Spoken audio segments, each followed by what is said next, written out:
Buenas tardes, mi nombre es Sonia Pérez, le habla la maestrante de docencia universitaria Socopó. Vamos a hablar sobre lo que es planificación, específicamente planificación educativa, la cual esta surgió como una crisis en los años 80, pero fue a principios de los 50 y 70 que se empezó a surgir este tema de la planificación. Y esta viene dada, como lo explica Guerredondo, en 1990, un caso que se dio en una conferencia internacional sobre planificación y gestión del desarrollo de la educación que organizó la UNESCO en la Ciudad de México, que se enmarca dentro de un contexto de crisis de la planificación y crisis en la educación. Ahí se hicieron palpables las tendencias existentes en el planeamiento educativo. A finales de los 80, surgido de diferentes necesidades en lo educativo y a finales de los 80. El tema de la planificación viene dada por el ordenamiento y estructuración de las acciones, con el fin de obtener metas y fines propuestos de antemano.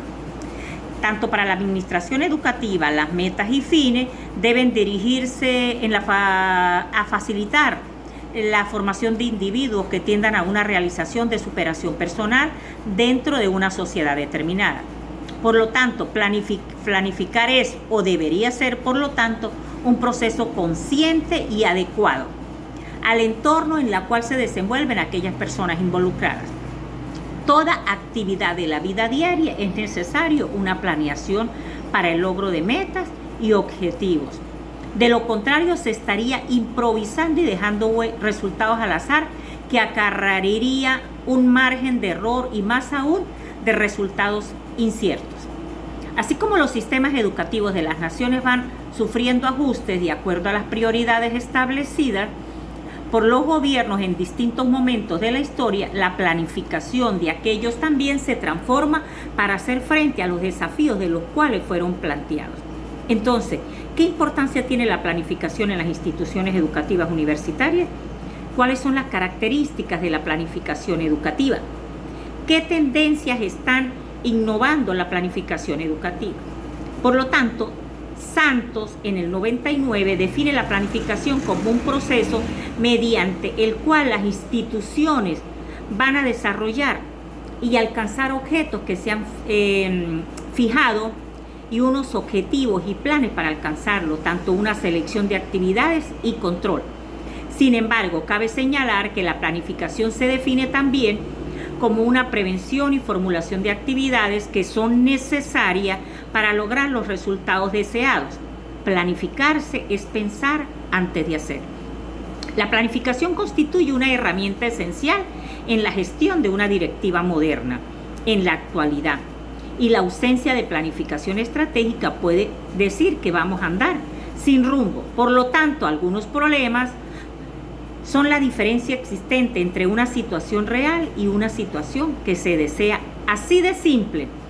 Por consiguiente, resolver un problema no es más que llevar ambas situaciones, la real y la deseada, a un mismo punto de la planificación. Y esta centra la atención en cómo resolver los problemas, en la elección de técnicas y de las prioridades de los objetivos. Por otra parte, es importante resaltar a Ruiz, en el 2004, dice que se contextualiza la planificación en una metodología para escoger entre las alternativas que se caracterizan y que permitan verificar la propiedad y la factibilidad de los objetivos, y también permite seleccionar los instrumentos más eficientes. En relación a lo que es planificar o diseñar, los autores citados destacan una importancia que hay que tener en cuenta. Cada concepción que se adopte supone una forma de pensar en el currículo, en el alumno, en el docente, en el aprendizaje, en los contenidos y en la enseñanza.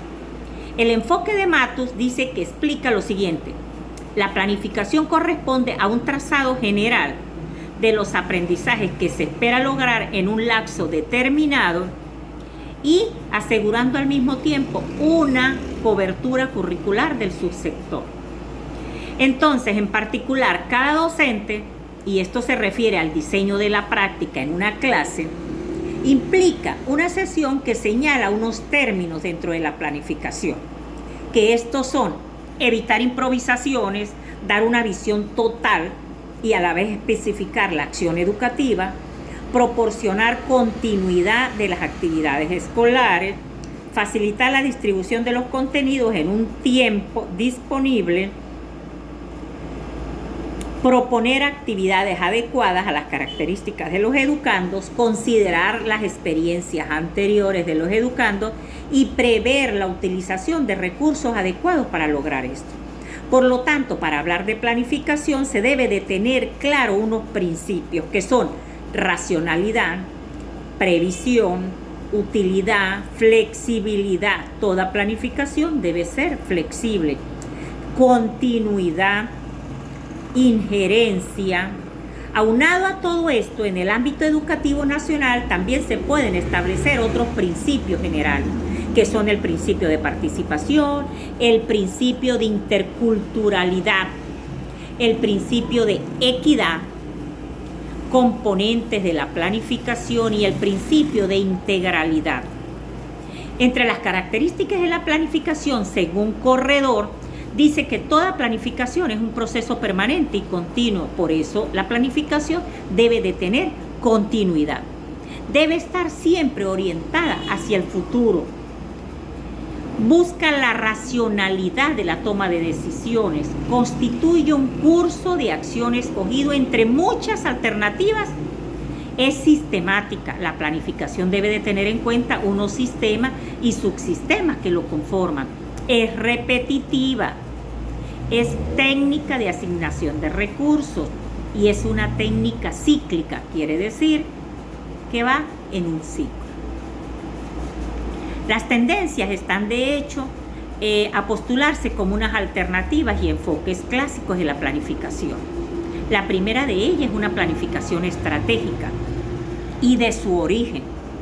Es importante explicar que con este enfoque se caracteriza por un esfuerzo de acomodar un fenómeno educativo en una lógica. De hecho, no se cuestiona la lógica si no se clasifica la planificación con una normativa. La planificación se coloca así dentro de un marco netamente político en lo cuanto a la perspectiva clásica normativa, construida a partir de una visión lineal de la dinámica societal, que define un planeamiento por etapas ineludibles y sucesivas. Cada situación pasada es una consecuencia y esta debe ser modificada.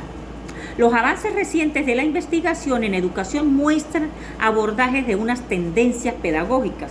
Así lo plantea Silvio en el 2009, como una parte práctica de la educación, situada en un contexto social, cultural, tecnológico, delimitado por un espacio y un tiempo. Silvio también propone un estudio y unas diferencias individuales, las cuales se deben de tener en cuenta para hacer una planificación. Y hay unos estudios referidos a eso en cuanto a que es unos modelos pedagógicos basados en el constructivismo, en el psicosociologismo, que aparecen unos aprendizajes colaborativos de unas redes educativas comunes y que tienen en sí un mejoramiento de la calidad en cuanto a la educación virtual. ¿Por qué? Porque la educación virtual viene a ser una tendencia pedagógica que abordan una formación en cuanto a la educación a distancia y también en aspectos cognitivos de acuerdo a cada estudiante que tiene como objetivo su aprendizaje. A través de instrumentos desarrollados por el docente se puede desarrollar ese aprendizaje a distancia. También tenemos unas tendencias pedagógicas constructivistas y humanistas. En una investigación doctoral realizada por González en el 2004 a 2006, reafirma que la condición de aprendizaje basado por una autonomía como un referente pedagógico, como que el estudiante puede orientar su propio proceso de aprendizaje, demostrando un contexto integrado en otros conocimientos. Según esta autora, esta característica es muy común en los modelos pedagógicos constructivistas y humanistas, los cuales se enfocan además en el desarrollo del pensamiento crítico, creativo y valorativo, centrado en las necesidades y el intereses de un aprendizaje del estudiante. Muchas gracias.